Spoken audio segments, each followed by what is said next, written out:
Hi folks, welcome to this video here on Marvel Avengers Alliance. This is the week in Marvel Avengers Alliance. It is Friday, July 29th.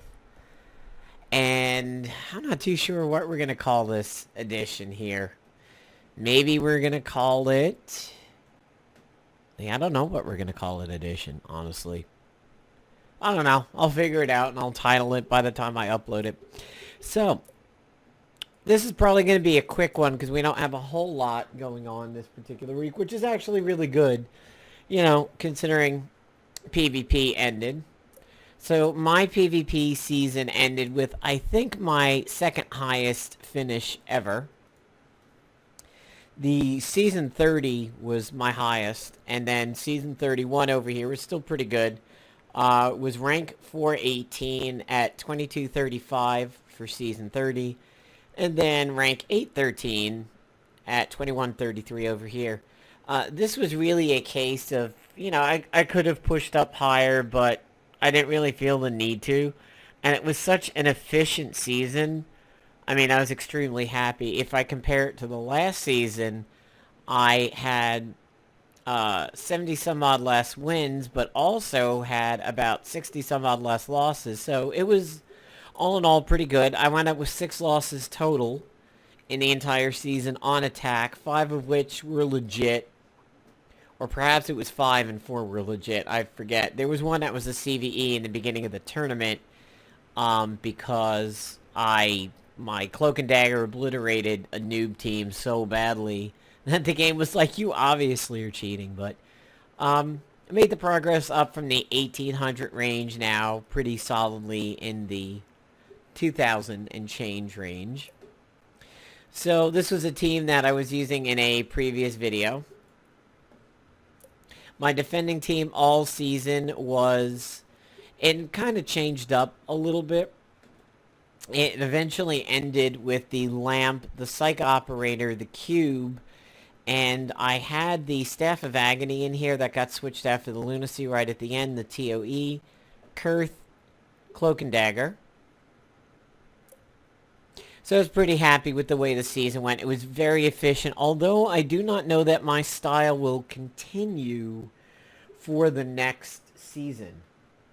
So we did manage to get Phyla and Songbird relatively close back to back, along with, of course, Knight America, Nova, and Moondragon, and, of course, Mantis. So my Mantis is capped out at 15. Moondragon is there with 14 and change. Songbird is training her way from 10 to 11. Nova's capped. Knight America is also 14 and change. He's been partnering up pretty much exactly with Moondragon. And then my Phyla is now going up to 12. I've been having a lot of fun creating some team-ups for her, and I do plan to spend some time trying to get some Songbird teams going on. Part of me thinks she would be great with Enchantress because they both have the a lot of attrition, and then they have an attrition exploiter over here with that Shattering Shriek. They also both have that exploit Delirium, so if we take a look at Enchantress, she of course on the Emerald Wave has it also, but with magic she has it built in as that Ethereal Strike. Honestly, by the point in which Songbird would be using hers, pretty much everybody's going to become unfazed at that point. I mean, if your luck would be so bad if you've been banging away at people and they haven't gone Ethereal, and then suddenly they go Ethereal right over here for Shattering Shriek. Her extra turns have been quite magical for me. She gives herself a lot of extra turns, and she definitely gives other teammates a lot of extra turns. So, whereas I think that won't benefit Enchantress particularly well, I think power hitters like, say, maybe Molly could be interesting. Speedsters like Quicksilver and Spitfire would work out well. Of course, Spitfire can very easily be equipped to spread bleeds, as can Quicksilver with Pulpy ISOs. So we'll see what happens. Her level 1 has been doing a fairly good job for me. And over here on her multifunction, I like to do the internal bleeding. and the targeted sometimes, but I also really like the harsh oration and the bloody dialogue. I don't use purple dildos and gavels very much, mostly because white strain in PvE. But of course, this could be particularly big for PvP because it's up every round. And I mean, you can get this straining up to 3 stacks, so she could seriously be part of the drain meta, especially with, you know, some solid lunacy usage. This thing still looks like a Hydra to me over here, but I really do get a lot of use out of harsh oration and the bloody dialogue. I have confirmed that for Phyla, she cannot do anything about internal bleeding, and if we are expecting to see a lot of Phyla in the meta next season, it may behoove people to look at some internal bleeders like, say, Songbird and even Electra. And of course, we do know that bleeding does count for attrition. So that's pretty much what's going on here in Marvel Avengers Alliance 1. Here in Marvel Avengers Alliance 2, we have the end of the season wrapping up for PvP, for Deathlock. I'm at a lousy 18. I'm not really particularly pushing. I did discover that this season things are going a little bit better for me because my PvPers are now all 30 and they are 3 stars. But PvP is just a frustration in this game when so many times you just jump into battle and your guys get like one shot right at the beginning.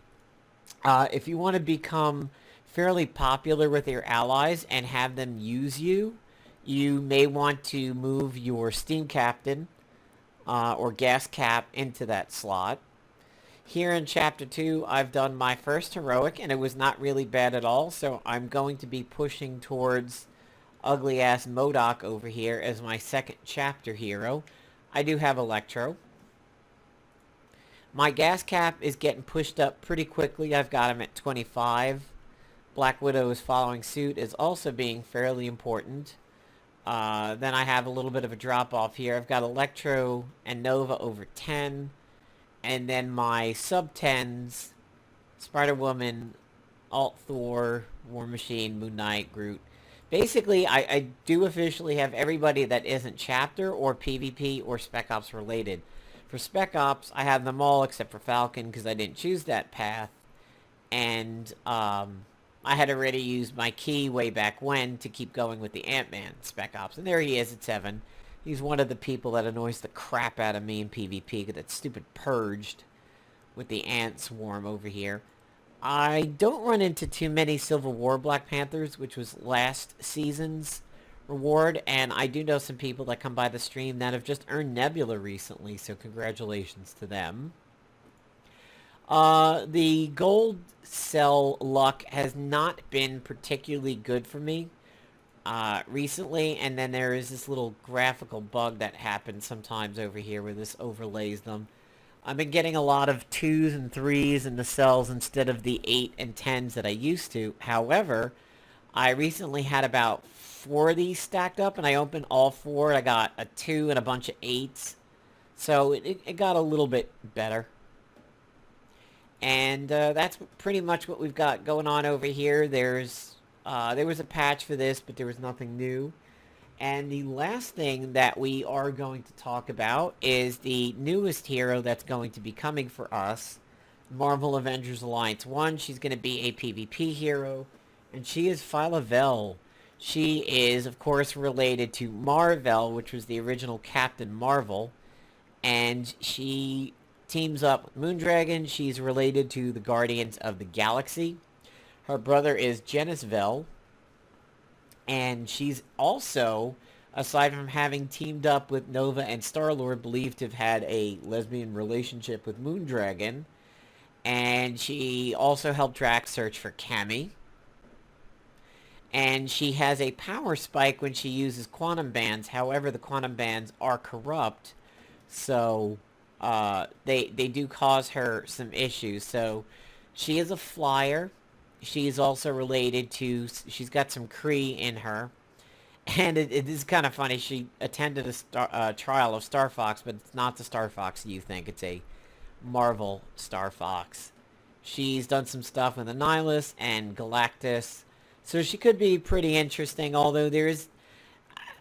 Playdum's been getting a lot of backlash lately for giving us heroes that's like, who, what, where, huh, how, what.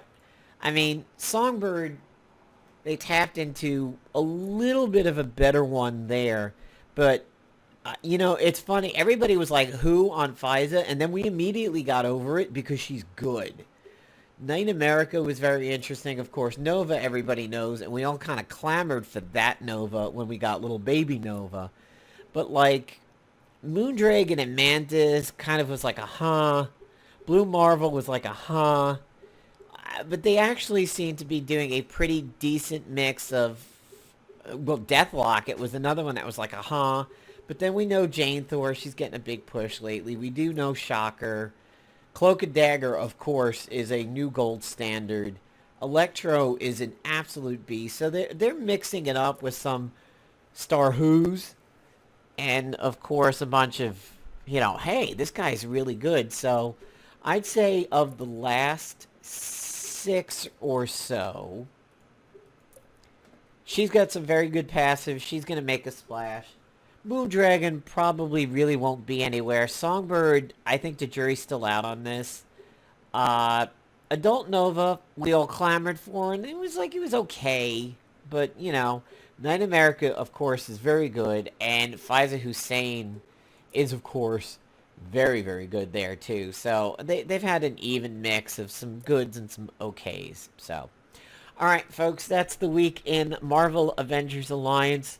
Stay tuned to the channel for some potentially upcoming Phyla teams. I may start pairing her up with some Rezzers and see what happens there. And also going to be doing some Songbird teams next week. And that's about it for Marvel, but there'll be other stuff on the channel. So, that's it, everybody. Have a good weekend. Stay cool.